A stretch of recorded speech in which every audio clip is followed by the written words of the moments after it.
रे, जायचंय मला.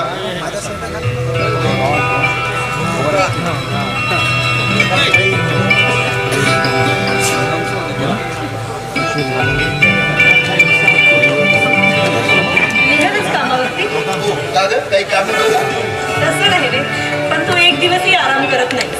दिवसभर काम आणि रात्री MPSCचा अभ्यास. तुला कसलंही थकवाडेंकी उसंत नाही, नुसतं काम काम आणि काम. मी म्हणते कुणासाठी आणि कशासाठी चाललंय हे सगळं? तुझ्यासाठी, तुझ्या सुखासाठी आणि तुझ्या भविष्यासाठी. अरे पण दादा. आरती, नाहीतरी तुझ्या विना माझ्या जगात आहे तरी कोण?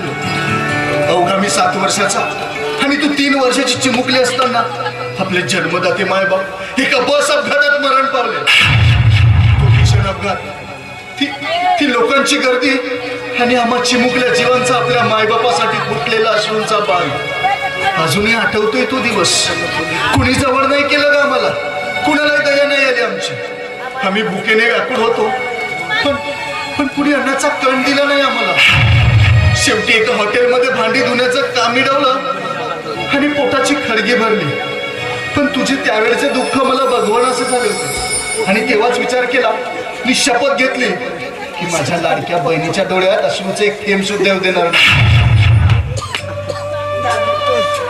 अरे मला अजूनही आठवत, मी लहान असताना शाळेत जावं म्हणून तू सकाळी उठून स्वयंपाक करायचा, माझी आंघोळी करून वेणी फणी करून द्यायची आणि सुट्टीच्या दिवशी मस्त बागेत फिरायला घेऊन जायचं. दादा तुला आठवतं? अरे श्रीमंत लोकांची मुलं घोड्यावर बसायची, मी सुद्धा घोड्यावर बसायचं हट्ट करायची रे. पण आपल्याकडे तेवढे पैसे नाही, म्हणून तू स्वतः घोडाहून मला पाठीवर बसून फिरवायचा. पण दादा आता ते दिवस गेले, आता मी मोठी झाली आहे ना. तू आता मोठी झालीस म्हणूनच सगळ्या कामाचा व्याप वाढलाय माझा. हे काय आता मी मोठी झाली, तुझ्या कामाचा व्याप का वाढला? मग काय, आता तू मोठी झालीस, तुझ्यासाठी मुलगा शोधावा लागेल, तुझं लग्न करावं लागेल, तुझ्यासाठी हे तू लाजतेस दादा. एक खरंच तू लाजतेस का? एक गडबड असेल ना तर आत्ताच सांग बरं, नाहीतर तू चौकातला भिकारी माहिती आहे ना, तो मुलगी शोधतच आहे म्हणे, त्याच्याशीच लावून टाकतो तुझं लग्न. भिकारीची माझा लग्न. भिकाराची बाई.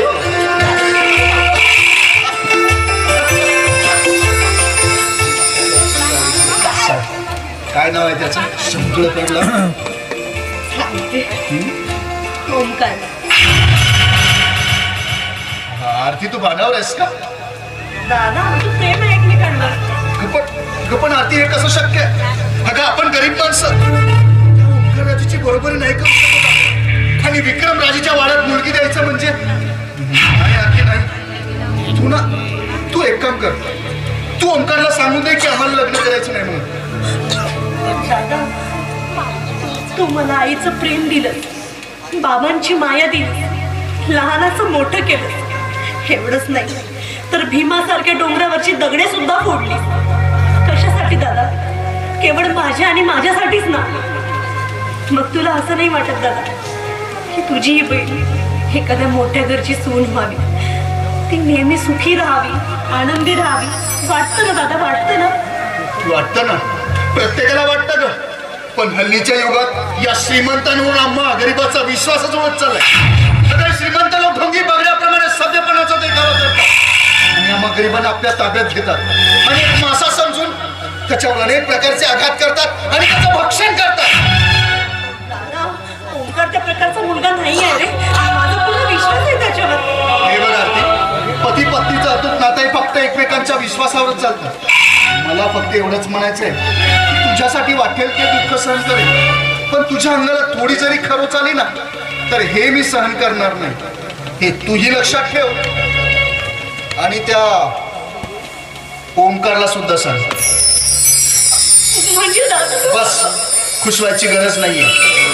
आणि हा, मी जरा एका व्यक्तीला भेटायला जातो, ते यायला थोडा उशीर येईल. येणारच का? नको बाबा, मी कशाला उभीच तिथे दोघांमध्ये तिसरी. माझ्यामुळे तुम्हाला जे बोलायचंय ते बोलताच येणार नाही, लाजून निघून जाईल ती बिचारी. ती कोण? ती कोण? हा हा हा दादा, अरे मी लावणी मला माहिती आहे लावण्याचं तुझ्यावर आणि तुझं तिच्यावर खूप प्रेम आहे म्हणून. बस आरती, हा विषय इथेच थांबला. दादा, तू का स्वतःच्या मनाचा कोंडमारा करून घेतोय? अरे कोणासाठी तू तुझ्या प्रेमाचा त्याग करतोय? नाहीतरी आज ना उद्या हे घर सोडून तुला सोडून मी सुद्धा सासरी जाणारच. मग तेव्हा काय दादा? अरे आता तुझ्या प्रीतीची बाग फुटलेली आहे. तुमच्या प्रेमाचा सुगंध चोहीकडे दरवळतोय. नाहीतर सुकलेल्या फुलामधला सुगंध शोधत राहशील. तू म्हणतेस ते बरोबर आहे का?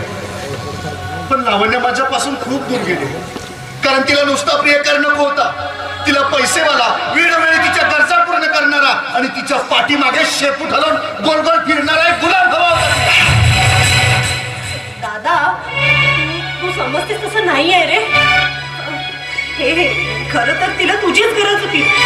हे पैसे वगैरे सगळं म्हणजे म्हणायचं काय? म्हणजे सॉरी दादा, ऍक्च्युली तू पण घरी राहत नाहीस कामात आणि मी पण घरच्या कामामुळे तुला सांगायला विसरली रे. त्या दिवशी एक लहान मुलगा लावण्याची चिठ्ठी घेऊन आला होता. ती चिठ्ठी तुझ्यासाठी होती. पण मला माहितीच नव्हतं की ती चिठ्ठी लावण्याची आहे म्हणून मी ती पूर्ण चिठ्ठी वाचली. तू आम्ही घेऊन येते.